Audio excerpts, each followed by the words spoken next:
জ্বর ভালো হয় নাই, সাথে সাথে কি করবেন?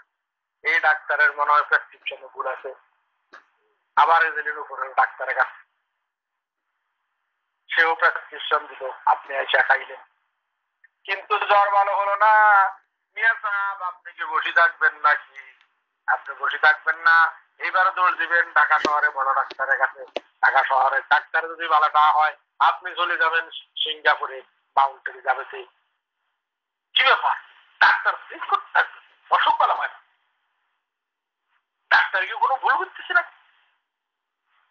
আপনি নামাজ পড়েন অথচ আপনি খারাপ কাজ করেন, আপনি নামাজ পড়েন অথচ আপনি চুরি করেন, মিথ্যা কথা বলেন, আপনি ওজনে কম দেন, খাদ্যে ভেজাল দেন। নামাজি লোক এমন হওয়ার কথা না। না আল্লাহ বলছে নামাজ পড়লে খারাপ, নামাজিরা খারাপ কাজ করতে পারবে না, নামাজের দড়ি ফালাই। তাহলে মিয়া সাহেব, আল্লাহর কথা ঠিক আছে, আমার নামাজের নিশ্চয় গন্ডগোল আছে, আমার নামাজ হইতেছে না কেন? তার পরামর্শের জন্য ধরেন সমাজের আলেম ওলামাদেরকে, ভালো মানুষকে ধরেন, ভাই নামাজ পড়ি কিন্তু মজা পাই না, আমার সমস্যা কোথায়? আমার কি নামাজ হয় না? কেন হয় না নামাজ?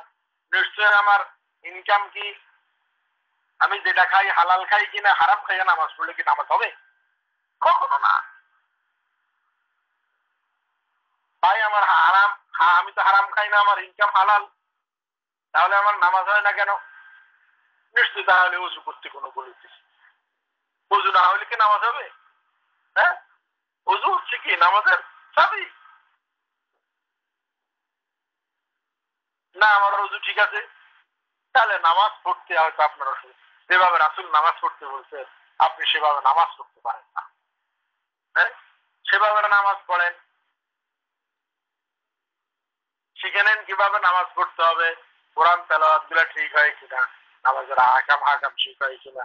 নামাজ পড়তে 2 মিনিট সময় লাগে, এত দ্রুত যে নামাজ পড়ে। হ্যাঁ, কিভাবে সেজদা রুকু করে বাস্তবে আমাদের মধ্যে কত ধরনের ভুল। সূরা কেরাত পড়তে জানে না, সূরা কেরাত পড়লে রুকু করতে জানে না। রুকু কিভাবে করতে হবে, আল্লাহ রাসূল কিভাবে রুকু করছে, এটা আপনি শিখে নিতে হবে। নামাজের মধ্যে বসতে জানে না, পা দুইখানে একজন এরকম দিয়ে বসছে। আমি বললাম ভাই নামাজের বসার মধ্যে তো আপনার, আপনি এভাবে তো নামাজে বসতে পারেন।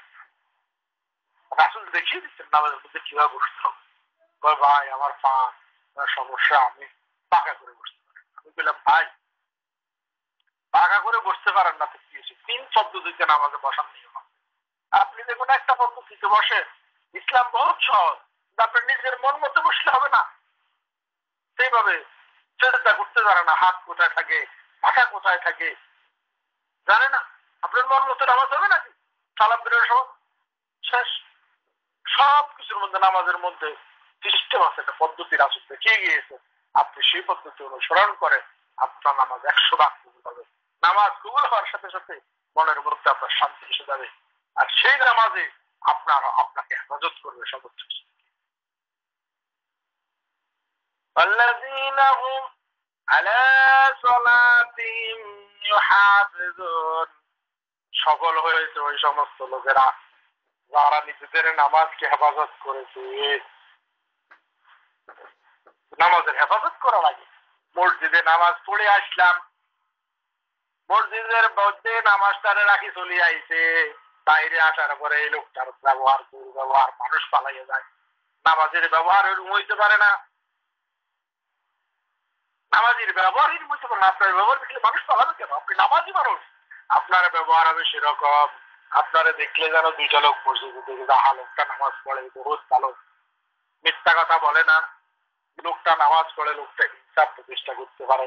ইনসাফ আছে, বিচার করতে গেলে এদিক সেদিক করে না, নামাজি মানুষ। আল্লাহর কাছে মসজিদে আপনি সিজদা দিয়ে এসেছেন, সকালবেলায় ফজরের সময় সিজদা দিয়া বলছেন আল্লাহ আমি জমিনে যাইতে আছি, নামাজের মধ্যে এগুলা স্বীকৃতি দিয়ে আসছেন, যাইয়া জমিনে যাইয়া চাষ করেন, বাস করেন, আল্লাহরে স্মরণ করেন। মসজিদের নামাজে মসজিদে আইসে গেলে তো আর হইব না, তাহলে নামাজ আইছে কেন? নামাজ সমাজকে সুন্দর করার জন্য আসছে। আল্লাহ রাসূল এটা একটা বিশেষ ট্রেনিং এর ব্যবস্থা করে দিয়েছে। কিছু সৈনিককে ট্রেনিং দেওয়া হইলো কিভাবে ধরবে, সন্ত্রাসীদেরকে ধরবে। একটা ট্রেনিং দেওয়া হলো কিছু সৈনিককে, 6 মাসের ট্রেনিং দিতে সন্ত্রাসী কিভাবে ধরবা। এরপরে 10 জন সৈনিক গেছে সন্ত্রাসীকে ধরতে, তার মধ্যে 5 জন সন্ত্রাসীর গুলি খেয়ে মরে গেছে, সেটা সন্ত্রাসীকে ধরবো। আপনি কি বলবেন? হ্যাঁ, এই সৈনিক সম্পর্কে আপনি কি বলবেন বলেন তো? আপনি বলবেন এই বেলা ট্রেনিং ঠিক মতো করে নাই, ট্রেনিং এর সময় এটা ফাঁকি দিচ্ছে। নাইলে তুই সন্ত্রাসীদের তুই মরস না, সন্ত্রাসী তোমার গুলিতে মরার কথা, তাই না? নামাজের ব্যাপারে সিদ্ধান্ত তাই, একজন নামাজি যখন নামাজ পড়বে সঠিকভাবে নামাজ আদায় করবে, নামাজের হেফাজত করবে, নামাজের প্রতি একনিষ্ঠ হবে, তার ব্যবহার শোনার পরে মানুষ তার কাছে জড়ো হবে, তার দেখে মানুষ হেদায়েত হবে, তার ব্যবসা বাণিজ্য মানুষকে ধোঁকা দিবে না। সে যখন ডিউটি করবে সঠিকভাবে করবে, সরকারি কর্মচারী, হ্যাঁ কি হয়েছে 5 দিন ডিউটি করছে, 2 দিন তাবলিগ জামাতে যায় বসে রয়েছে, 2 দিন কি আর চিল্লে লাগায় বসে রয়েছে। আরে আপনার ডিউটি আপনার উপরে ফরজ, নামাজ কি আপনারা এটা শিখেছে নাকি? হ্যাঁ, শেষ 1 মাসের মধ্যে তো 10 দিন যায় সিল্লাতের মধ্যে বসে রয়েছে, মাস শেষ হয়েছে ঠিক মতো বেতন পাঠিয়েছে না। আপনারা নামাজে কি পড়তেছেন? ওয়াইলুল লিল মুতাফফিফিন আল্লাযীনা ইযা ইক্তালু আলান নাসি ইস্তাওফুন। মুতাফফিফিন বলা হয়েছে ওদেরকে, তারা মুতাফফিফিনেরা ধ্বংস হয়ে যাক।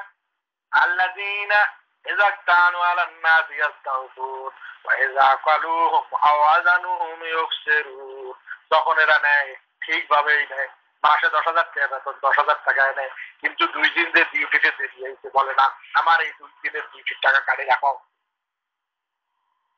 নেওয়ার সময় ঠিকই নেই, একদম রিক্সাওয়ালা, তার ইনকাম হালাল আমরা বলি, কিন্তু 10 টাকার ভাড়া যদি 15 টাকা নেয়, তার ইনকাম হালাল হয়ে যাওয়ার কোনো সন্দেহ আছে নাকি? উঠার সময় ভাই উঠেন, উঠে টাকা করে নাম লেখা 15 টাকা দেন, 10 টাকা দিই ভাড়া, 10 টাকা দেবো কিন্তু 15 টাকা, এর ইনকাম হালাল হইব না। মাঠে কাজ করতে গেছেন, বেটার লগে চুক্তি আছিল 4 ঘন্টা করবেন, 5 ঘন্টা ডিউটি করবেন, সঠিকভাবে করবেন, এই জমি কানার বুঝবেন, 9টার সময় উড়িয়ে যায় দোকানে বসিয়ে 1 ঘন্টা শেষ চা খাইতে আছেন, আপনার ডিউটিতে অবহেলা করছেন, এই রুজি আপনার হালাল বুঝব না। সব জায়গায় আপনার হিসাব দিতে হইব, নেওয়ার সময় কি টাকা কম নেবেন নাকি? আপনার হিসাব আপনাকে বুঝতে হবে। আপনি যদি আমানত রক্ষা করতেছেন, এই আমানত আপনাকে রক্ষা করতে হবে, আপনি একজন নামাজি। সেজন্য বলা হয়েছে নামাজ একটা ভারী জিনিস, একটা কঠিন কাজ, একটা সহজ না নামাজি হওয়া। এই চেহারা দেখলে, নামাজির চেহারা দেখলে মানুষ পালাবে না, নামাজির চেহারা দেখলে পরে মুসলমানের সংখ্যা বাড়বে, মসজিদে মানুষের সংখ্যা বাড়বে, এরাই নামাজি। আল্লাহ নামাজের চিত্র এমন, এজন্য নামাজকে একটা ভারী কাজের সাথে তুলনা করা হয়েছে। واستعينوا بالصبر والصلاة وإنها لكبيرة إلا على الخاشعين। তোমরা আল্লাহর কাছে সাহায্য চাও, আল্লাহর কাছে প্রার্থনা করো, ধৈর্য সহনামতের মধ্য দিয়ে আল্লাহর কাছে চাইতে হবে। নিশ্চয়ই নামাজ একটা কঠিন কাজ। وإنها لكبيرة إلا على الخاشعين। তবে ওদের জন্য কঠিন নয়, কাদের জন্য? আল্লাযীনা ইয়াযুন্নুনা আন্নাহুম মুলাকু রাব্বিহিম। তাদের জন্য নামাজ কঠিন নয় যারা চিন্তা করে আমার মাবুদের দরবারে একদিন আমারে দাঁড়াইতে হইব, আমার মাবুদের দরবারে একদিন আমার হিসাব দিতে হইব, কিয়ামতের ময়দানে সর্বপ্রথম আমার কাছ থেকে নামাজের হিসাব দিবে। সেই ব্যক্তি কখনো নামাজে গাফিলতি করতে পারে না। দুনিয়ার সমস্ত কিছুর ঊর্ধ্বে তার স্থান হবে নামাজের স্থান। 5 ওয়াক্ত নামাজ নামাজের সহিত সঠিকভাবে আদায় করবে, দুনিয়ার সব কিছু ধ্বংস হয়ে যাবে, কিন্তু নামাজ তার মাঝ থেকে সূর্য ছুটবে না। আল্লাহু আকবার। এই হচ্ছে নামাজ। এই নামাজের চেহারা দেখলে পরে সমাজের মানুষ, সমাজ বদল হয়ে যাবে, মানুষ বদল হয়ে যাবে। এত সুন্দরভাবে নামাজ পড়েন, তত সুন্দরভাবে সমাজ রাষ্ট্র পরিচালনা করেন নামাজি মানুষ।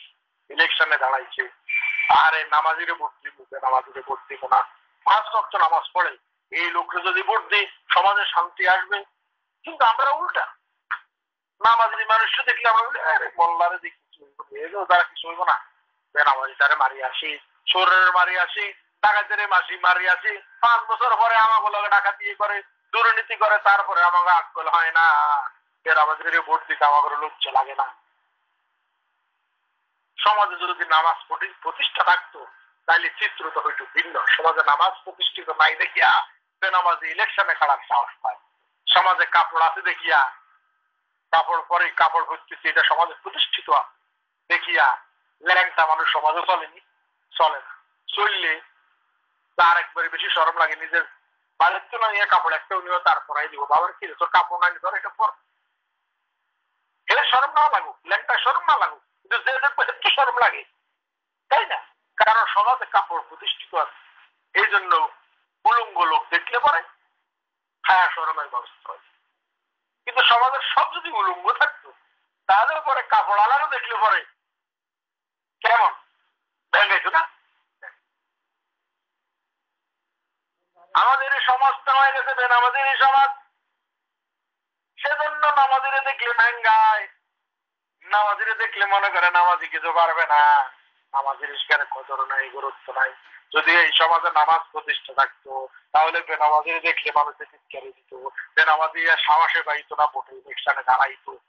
আগে আমি নামাজ পড়ি, আগে আমি মুসল্লিদের কাতারে যাই, তারপরে যাই আমি ইলেকশনে দাঁড়াই। সেজন্য আল্লাহ রাব্বুল আলামিন পবিত্র কালামে সর্বপ্রথম ইবাদতের কথা নামাজ বলেছেন। তার আমার আলোচনা করতে গেলে অনেকক্ষণ দীর্ঘ আলোচনা করলেও শেষ হবে না নামাজের গুরুত্ব, নামাজের ফজিলত এসব সম্পর্কে।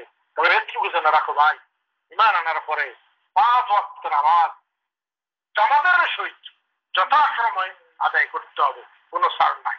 আল্লাহ যদি কোনো সময় তৌফিক দেন তবে এর ব্যাপারে আরো আলোচনা করবো।